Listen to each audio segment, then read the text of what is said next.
Olá, amigos, irmãos da Nação do Calvário. Estamos mais uma vez aqui para dar continuidade à nossa série de vídeos sobre o estudo do Sermão do Monte. E hoje nós vamos falar sobre os versículos 8 e 9 do capítulo 5 de Mateus. Nós estamos falando aí sobre as bem-aventuranças, ou também chamadas de beatitudes. Mas antes de dar a sequência, eu gostaria de pedir a você que gosta desse tipo de conteúdo e que tem acompanhado os nossos estudos, que você nos ajude dando o seu like, se inscrevendo no canal, divulgando para outras pessoas, para colegas, amigos, familiares, difundindo a palavra, o estudo da palavra de Deus. Amém? Dito isso, vamos lá para o versículo. Como disse, nós estamos nos versículos 8 e 9 de Mateus, capítulo 5. Diz assim: Bem-aventurados os limpos de coração, porque eles verão a Deus. Bem-aventurados os pacificadores, porque eles serão chamados filhos de Deus. Então, primeiramente vamos falar aí em cima do versículo 8. Bem-aventurados os limpos de coração, porque eles verão a Deus. Como nós temos dito aí nessa série de estudos sobre o Sermão do Monte, aqui no Sermão do Monte, mais especificamente nas bem-aventuranças, Jesus ele traz um perfil que identifica o verdadeiro discípulo, alguém que é um cidadão do reino dos céus, que pertence a essa nova ética, a essa ética do reino, que é trazida a nós pelo Espírito Santo, que é colocada, entranhada em nossos corações, dentro de nós, através do Espírito Santo. Então, um dos traços que Jesus ressalta como importantes, um dos traços que ressalta o perfil de um discípulo de Cristo é que ele é limpo de coração, que existe uma pureza de coração. Jesus em todo o seu ministério, nos seus discursos, ele sempre vai falar da questão da pureza do coração, da questão de sermos como crianças, como ele certa vez disse, os discípulos queriam afastar as crianças que estavam se aproximando dele, e ele disse para não tentar afastá-las, porque as tais pertenciam ao reino, e que se nós, e ainda nos alertou dizendo, se vocês não forem como uma dessas crianças, ou seja, ele já apontava para essa questão da pureza ou da inocência de uma criança. Eu gostaria de ler, para nos ajudar a entender esse texto um pouco melhor, o Salmos 24. Salmos 24 diz assim: os primeiros versículos, né, até o versículo 6, diz assim: o Eterno, eu estou lendo na mensagem, a paráfrase, a mensagem.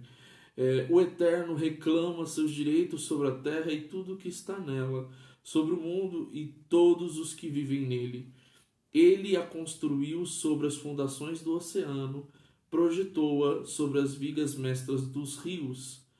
Quem pode subir ao monte do Eterno? Então é o questionamento que o salmista faz. E ele mesmo vai trazer uma resposta a essa pergunta. Quem pode escalar o santíssimo paredão da face norte? Apenas os que têm as mãos limpas e o coração puro.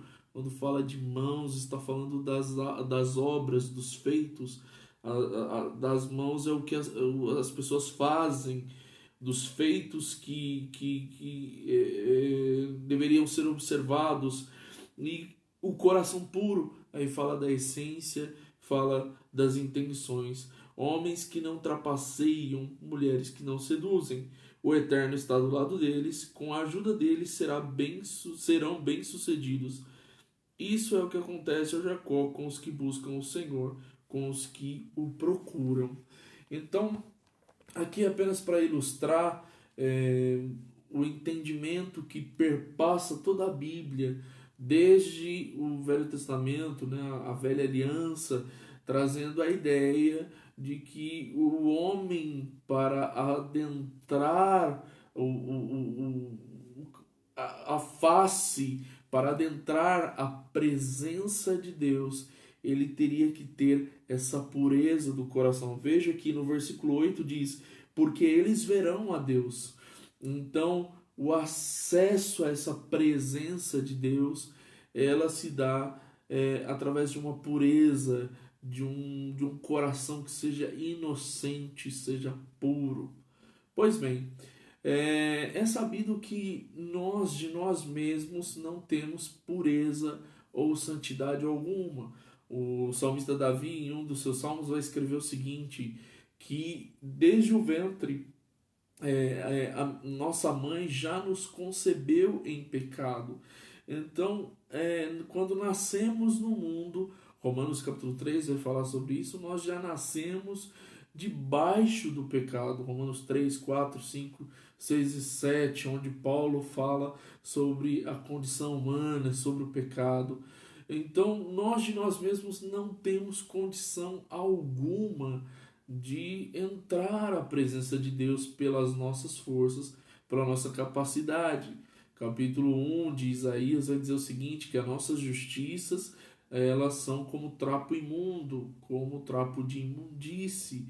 Ou seja, o melhor de nós é muito pouco diante da justiça e da santidade de Deus.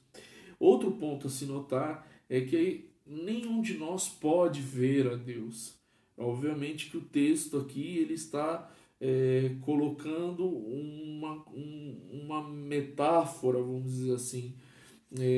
A palavra de Deus diz, Paulo escreveu em uma das suas epístolas, que Deus habita uma luz inacessível, o Pai das luzes. Então, o Deus Todo-Poderoso, o Pai das luzes, não pode ser visto. Ele mesmo disse lá em Êxodo, capítulo 33, para Moisés, quando Moisés pediu para que visse a sua face, ele disse: Moisés, não há quem possa ver a minha face e permanecer vivo. Então a ideia é que quando nós olhamos a face do Senhor Jesus, ele é a face visível do Deus invisível. Ele é o rosto do Deus invisível. Ele mesmo disse para Felipe, quando Felipe disse: mostra-nos o Pai, o que nos basta. João capítulo 14.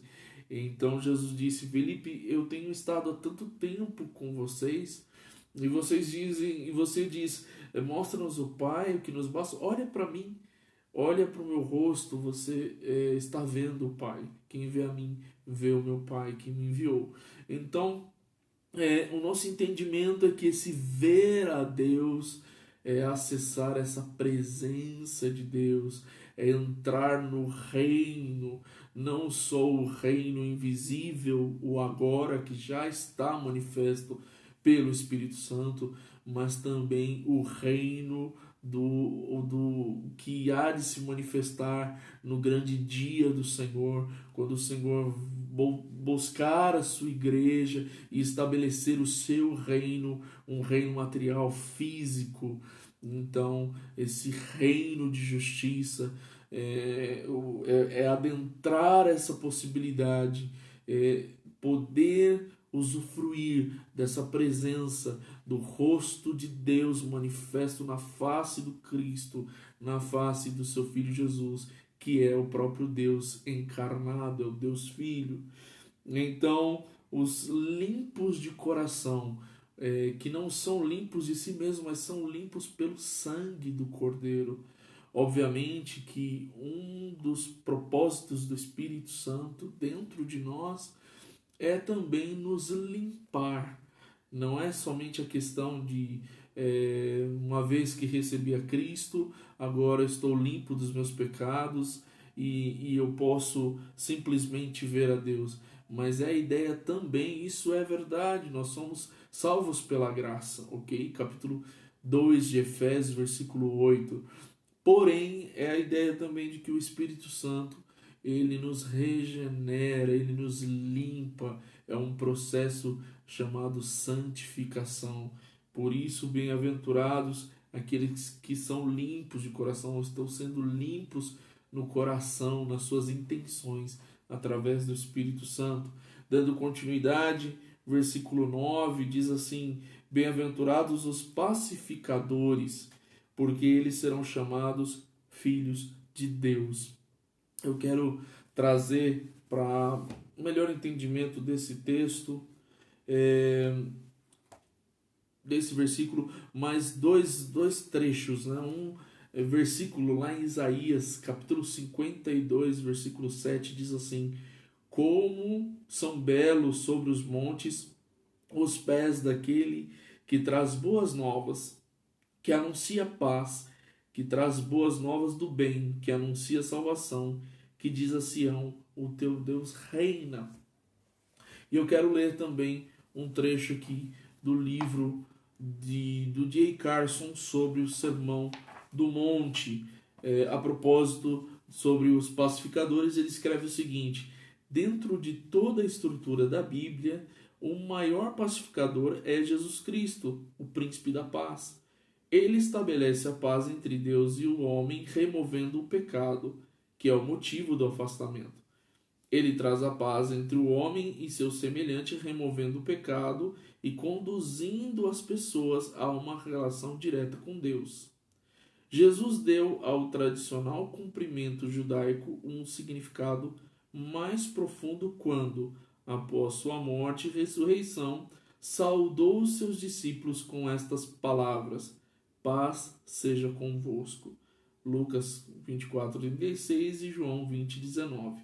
Assim, as boas novas de Jesus Cristo são a maior mensagem de paz, e o cristão dá testemunho e fala da sua fé basicamente como um arauto da paz, um pacificador. Então é interessante notar que, como o D. Carson coloca, um traço marcante do cristão ou daquele que professa a sua fé em Jesus Cristo é ser um pacificador, simplesmente pelo fato de que Cristo é um pacificador. Nós precisamos aí fazer uma distinção para que haja um melhor entendimento de que pacificador e passivo são duas coisas diferentes. Uma pessoa passiva é uma pessoa que não tem muitas vezes uma ação diante das circunstâncias. É uma pessoa que demora, procrastina nas suas escolhas.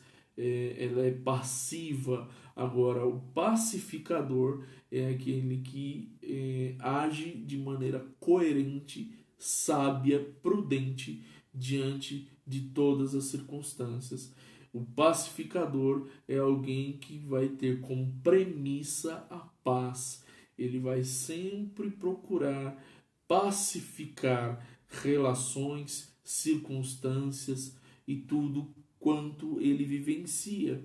É óbvio que em algum momento esse pacificador pode sim vir agir de maneira mais enérgica. Então, quando nós falamos de Jesus Cristo como o maior pacificador, nós não podemos perder de vista que é o mesmo Jesus que entrou no templo um determinado dia e viu as pessoas lá, os homens vendendo animais para o sacrifício, e ele começou a virar todas as mesas ali e a brigar com todos, dizendo que a casa do seu pai não era casa de comércio, mas sim casa de oração. Então, a questão da passividade não pode ser confundida com o pacifismo, ser pacifista ou pacificador. E como traço marcante do cristão, desse que apregou a paz, como diz lá o texto de Isaías 52:7, quão belos são sobre os montes os pés do que anuncia a boa nova. A boa notícia é uma mensagem de paz, do que anuncia paz, do que diz assim: o teu Deus reina. Olha a consequência disso: eles serão chamados filhos de Deus. Obviamente, Deus, o ser filho, o filho, ele carrega a genética do pai. Então, se Deus é um Deus de paz, a sua ira, diz os Salmos, dura um só momento, no seu favor está a vida. Ele é um Deus justo, sim, mas é um Deus de paz. É natural que se espere que os seus filhos também sejam pacificadores. A palavra de Deus diz que ao homem de Deus não está dado irar-se ou ser iracundo, mas sim ser um homem de paz, mas sim ser alguém que traz a palavra de Deus. Então é sempre importante ter em mente isso. Faz parte do que se espera de um homem de Deus e de uma mulher de Deus, que eles tenham a paz no coração e que eles transmitam a paz. O D.A. Carson, ele mostra como Jesus ressignificou a saudação judaica, o Shalom, e hoje nas nossas igrejas evangélicas nós costumamos cumprimentar os irmãos com a paz do Senhor Jesus ou a paz de Cristo, e muitas vezes nós perdemos de vista o significado, a importância disso. Por isso, toda vez que você cumprimentar um irmão ou entrar numa casa e dizer assim, que a paz do Senhor esteja sobre essa casa, tenha esse entendimento que o castigo que nos traz a paz estava sobre Jesus. Ele hoje faz com que nós tenhamos a paz com Deus, a paz no Espírito, a paz que, como está escrito, ele disse, eu vos dou a minha paz vos dou, não vou-la dou como o mundo a dá.